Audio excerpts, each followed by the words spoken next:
진주야, 나랑 결혼해 줄래? 오빠. 연애 5년 차인데 우리도 이제 결혼해야지. 신혼집이랑 살림살이도 하나씩 알아보자. 내가 다 준비해놨다. 오빠만 믿어라. 오빠 완전 감동이다. 고마워.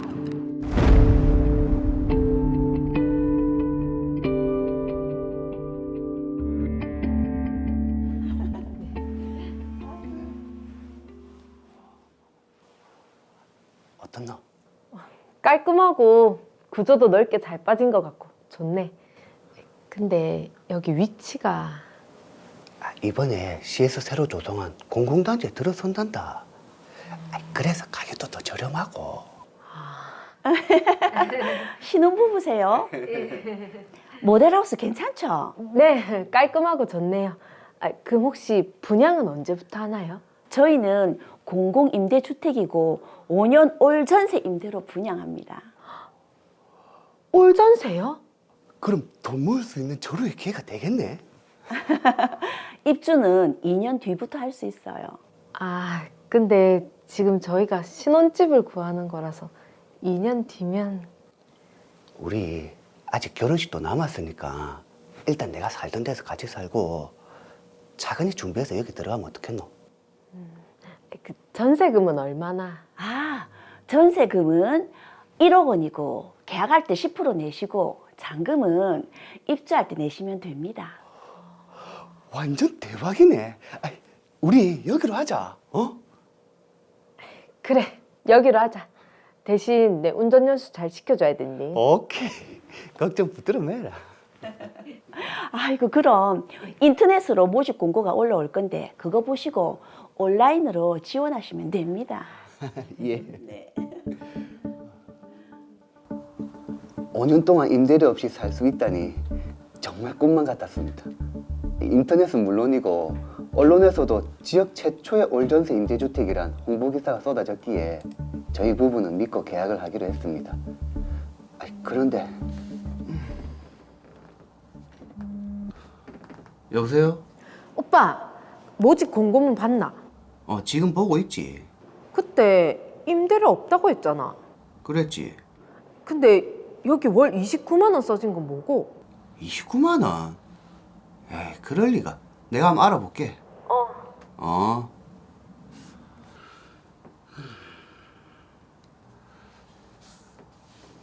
예, 안녕하십니까. 로이어 분양 대행사입니다. 아예 뭐 좀 하나 물어보려고요.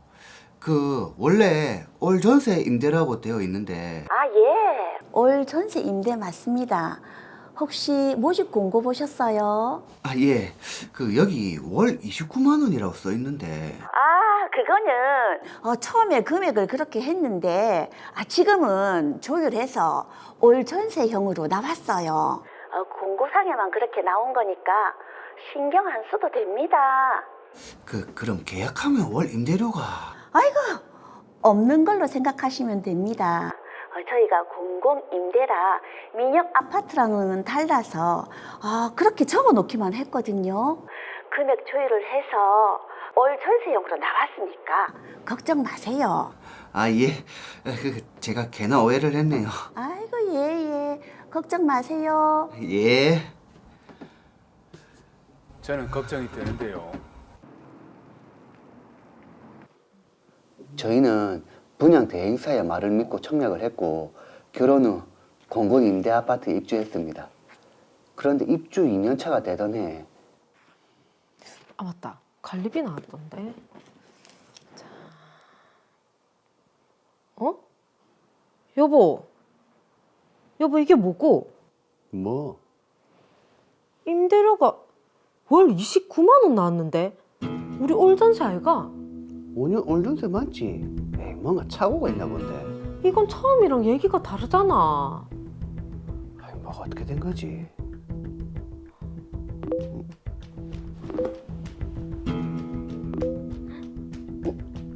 지금 입주민 단독방 난린데. 다들 임대료 부과됐다는데? 우리처럼 올 전세형인 줄 알았던 사람들이 전부네. 이거 어떻게 해야 되노? 5년 계약한 거니까 지금 이대로면 4년 동안 임대료를 내야 된다고? 그럼 여기로 안 왔지. 그냥 시내에 임대료 내고 살면 되지. 뭐하러 이 외곽까지 나오노? 이거 사기 아이가?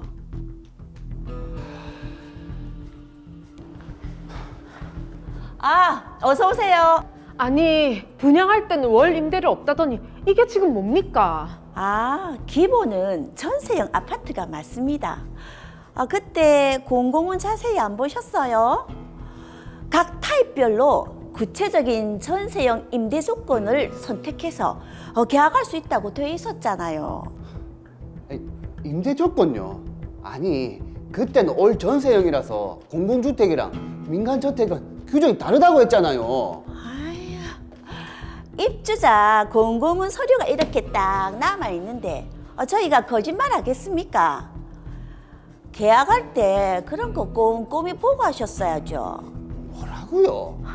저희만 이렇게 한 거 아니에요. 입주민들 전부 다 우리처럼 알고 있던데. 그럼 이건 명백한 사기죠. 사기 아닙니다. 저희는 규정대로 했고 공고문에도 내용 다 넣었습니다. 이렇게 나오시겠다. 우리도 가만히 안 있을 겁니다. 뭐요? 가만히 안 있으면요? 입주민들 단체로 소송할 겁니다. 딱 기다리세요.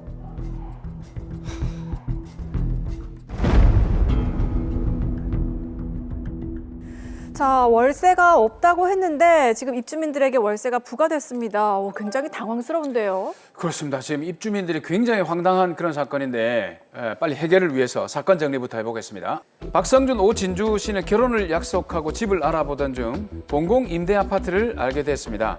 5년 동안 월세 없이 전세로 저렴하게 입주할 수 있다는 아파트 건설 시행사의 말을 믿고 입주를 결정합니다. 그런데 입주 2년 차가 되던 해부터 월 임대료 29만 원이 부과됐는데요. 이를 시행사에 따지자 공고문에 나와 있었던 내용이라며 정당하게 임대료를 부과했다고 주장하고 있습니다. 입주민들은 전혀 들은 바 없는 사실이라며 시행사를 상대로 집단 소송에 나서겠다는 입장입니다. 자, 저렴하게 신혼집을 구한 의뢰인 박상준 씨뿐만이 아니라 지금 입주민 전체가 혼란에 빠졌습니다. 자, 강승준 변호사님, 이 사태를 어떻게 하죠? 네, 공공임대 아파트는 무주택자인 서민들을 위해 국가가 자금을 지원해서 이 아파트를 건설하는 그런 제도인데요. 실제로 제가 담당했던 사건 중에 부산 강서구 지역의 한 공공임대 아파트에서 이 오늘 드라마 사례와 유사한 그런 사건이 발생한 적이 있습니다. 네. 그래서 최근에 공정거래위원회가 이 건설 시행사에 과징금과 시정명령을 부과한 적이 있는데요. 이렇게 서민들을 울리는 공공임대 아파트 관련 부당한 광고 행위 정말 근절되어야 할 것으로 생각이 됩니다. 네, 맞습니다. 맞아요. 나라에서 건설 자금까지 다 받아 먹고 먹고는 좀 그런가. 어쨌든 받아 드시고 이렇게 시행사나 건설사에서 내몰라라 하게 된다면 그건 좀 곤란하죠. 자, 오늘 드라마 사례에서도 보면 공공임대 아파트 분양 광고를 할 때는 임대료가 없다. 이렇게 얘기를 했는데 실제로는 이게 임대료가 부과돼서 문제가 되는 거잖아요. 네, 아파트 입주민들은 월 임대료가 없는 올 전세 그렇게 믿고 입주해서 살고 있었는데요. 예. 이 아파트 건설 시행사에서 임대 기간 5년 중에 1년은 전세로 나머지 4년은 임대료가 부과되는 형태였다. 지금 이렇게 주장하면서 월세를 내라고 요구하고 있는 것 같습니다. 저희들이 이 프로그램에서 공부한 바로는 요거는 사기입니다, 사기. 그렇죠. 지금 보면은 처음부터 임대료가 부과됐다는 사실을 알리지 않아서 소비자가 기망에 빠지게, 착오에 빠지게 만들었거든요. 이건 분명히 사기가 아니겠습니까? 네, 오늘 두 분께서 이 입주민들에게 상당히 그 감정이입을 하시는 것 같은데요. 그런데 방금 말씀하신 이 사기죄는 사람을 기망하여 재물의 교부를 받거나 이 재산상 이익을 취득하는 그런 범죄잖아요. 그렇죠.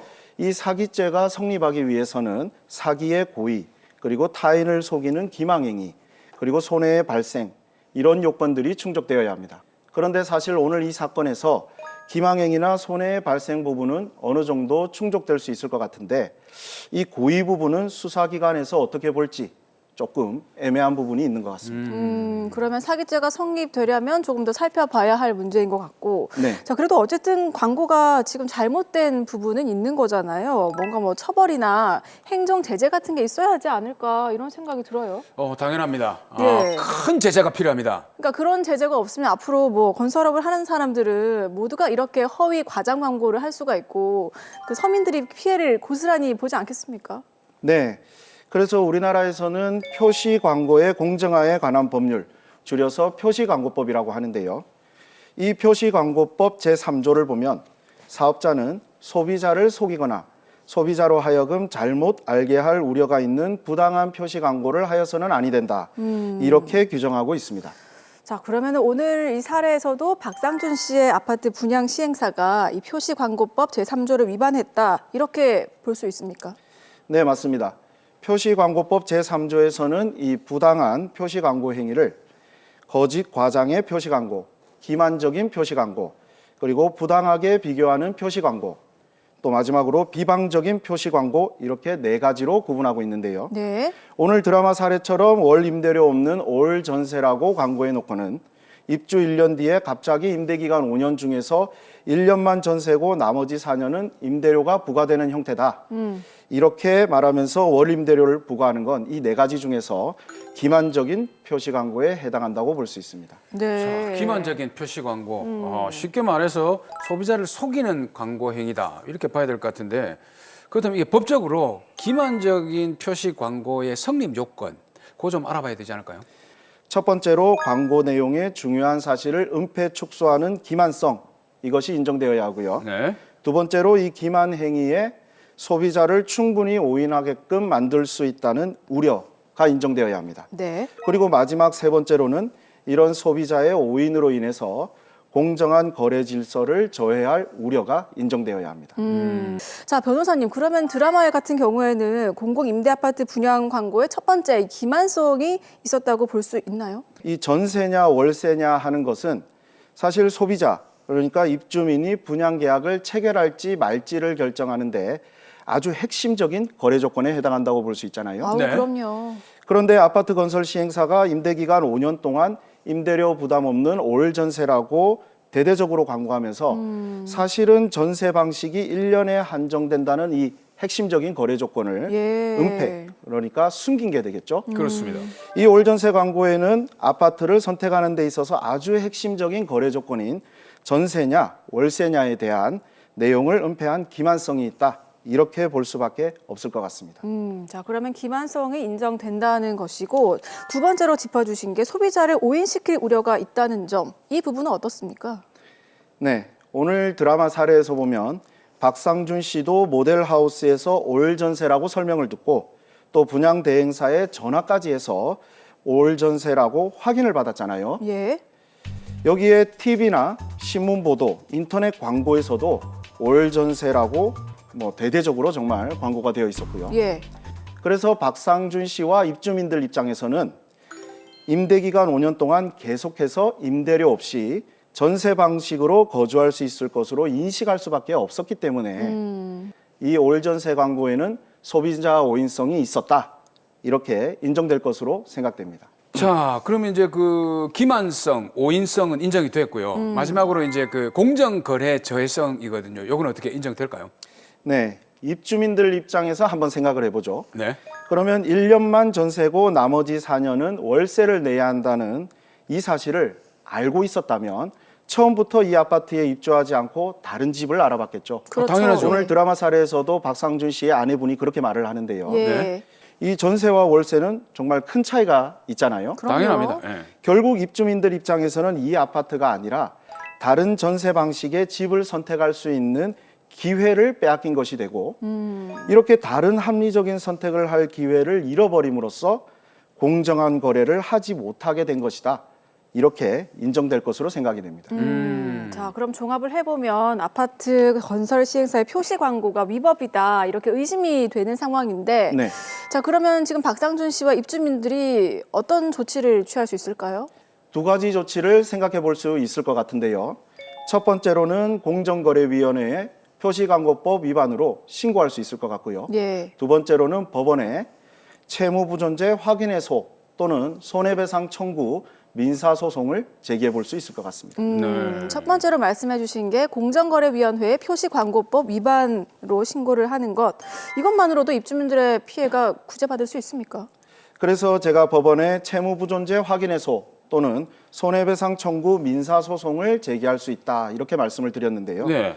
채무부존재 확인해소는 분양계약이 광고 내용대로 월 임대료 없이 올 전세로 체결되었으니까 입주민들은 월 임대료를 지급해야 할 채무가 없음을 확인한다. 이런 소송이라고 생각하시면 되고요. 네. 손해배상 청구 소송은 우리 표시광고법 제10조를 보면 부당한 표시광고로 인해서 피해를 입은 자는 사업자에게 손해배상 책임을 물을 수 있도록 그렇게 규정을 하고 있거든요. 네. 그래서 박상준 씨와 입주민들은 만약 아파트 분양 계약이 올 전세로 체결된 것이 아니라면 건설 시행사가 월 임대료에 상당하는 금액을 손해로 배상해야 한다. 이렇게 주장해 볼 수 있을 것 같습니다. 네. 자, 그런데 변호사님 사실 이런 피해를 좀 입지 않도록 예방하는 것이 중요할 것 같은데 분양 광고를 확인할 때 좀 주의할 점 어떤 게 있을까요? 아파트를 분양받을 때 가장 중요한 건 광고보다는 결국에는 법률상 처분문서에 해당하는 이 분양계약서라고 할 수 있습니다. 만약 분양계약서와 광고의 내용이 다르다면 예. 일단 분양계약서를 광고 내용과 동일하게 수정하거나 적어도 특약사항을 포함시켜달라 이렇게 요청을 해보셔야 되고요. 만약 아파트 건설 시행사에서 이런 요청을 끝까지 거절한다면 이때는 차라리 분양계약을 체결하지 않으시는 것을 추천드립니다. 그러니까 결국 소비자들이 계약을 하기 전에 분양 광고와 계약서 사이에 차이는 없는지를 네, 꼼꼼하게 네. 좀 봐야 된다 이 말이네요. 허점은 없는지 그렇네. 예, 꼼꼼하게 따져봐야 될 것 같습니다. 자, 마지막으로 의뢰인이죠. 박상중 씨 부부에게 한 말씀 해주시죠. 일단 박상준 씨 부부와 입주민들은 공정거래위원회에 아파트 건설 시행사를 표시광고법 위반으로 신고하는 것을 고려해 보셔야 할 것 같고 그러면서 동시에 법원에 채무부존재 확인해소나 손해배상 청구 민사소송을 진행하는 것을 검토해 보셔야 할 것 같습니다.